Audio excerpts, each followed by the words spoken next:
தாய் வீடு பிப்ரவரி 2026. நினைவுள்ளவரை. எழுதியவர் பஞ்சகல்யாணி. குரல் தாய் வீடு செயற்கை நுண்ணறிவு.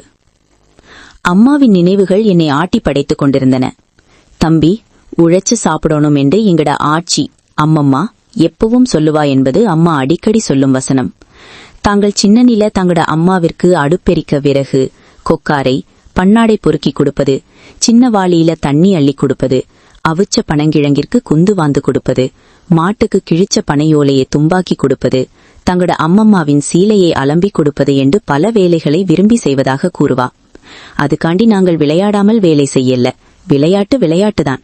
சுத்தி வர இருந்த சின்னனுகளோட இருட்டு மட்டும் அழுக்காத விளையாட்டு. விழுந்து எழும்பி மூக்குடஞ்சி எல்லாம் விளையாடி இருக்கிறமெண்டுவா. புளிய மரம், மாமரம் எல்லாம் ஏறி இருக்கிறமென்பா.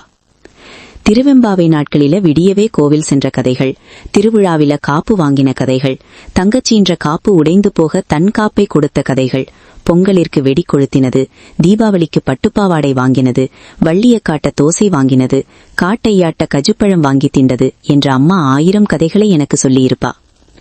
எனக்கு அறிவு தெரிந்த நாள் முதல் அம்மா 5 மணி தாண்டி எழும்பி கண்டதில்லை. காலமையே குளிச்சு சுவாமிக்கு பூ வச்சு சமையலை தொடங்குவா. என்னை பள்ளிக்கூடம் அணித்து தானும் வேலைக்கு போவா. வேலையால வந்ததும் உடுப்பு தோய்க்கிறது என்று தொடங்கி பல வேலைகளை தொடர்ந்து செய்வா. பிறகு எனக்கு படிப்பிப்பா. பிறகு அவ புத்தகம் வாசிக்க தொடங்க நான் படுத்து விடுவேன். அம்மா ஓய்ந்திருந்ததை நான் கண்டதில்லை. அக்கம்பக்க வீடுகளிற்கு அடிக்கடி போகாட்டாலும் ரோட்டில் அவைய கண்டால் 2 வார்த்தைகள் கதைக்காமல் விடமாட்டா. அம்மம்மா வீட்டை போறதென்றா நல்ல விருப்பம். அம்மம்மா அம்மப்பாவிற்கு ஏதும் வருத்தம் துன்பம் என்றால் அந்த நினைப்பிலேயே தவிப்பா.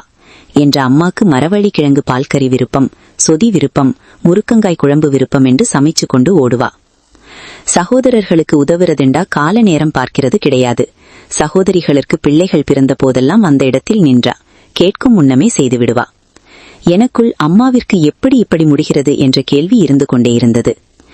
என்னை என்பாட்டிலேயே வளரவிட்டா. நான் அவவை பார்த்து கற்றுக்கொண்டேன். அப்பா எங்களை விட்டு சென்ற நாள் முதல் மாற்றங்கள் தொடங்கின. ஆனால் அம்மா மாறவே இல்லை. பல இடங்களில் நிராகரிக்கப்பட்டா. மனமுடைந்து போகவில்லை. சொந்த சகோதரர்களே தூக்கி எறிந்தனர். நானும் அம்மாவும் அந்நியமாக்கப்பட்டோம். அம்மா சோர்ந்து போகல. என்றும் போலவே அவர்களுக்கு ஒன்றென்றால் துடித்தா. எனக்கென்றால் ஆச்சரியம்.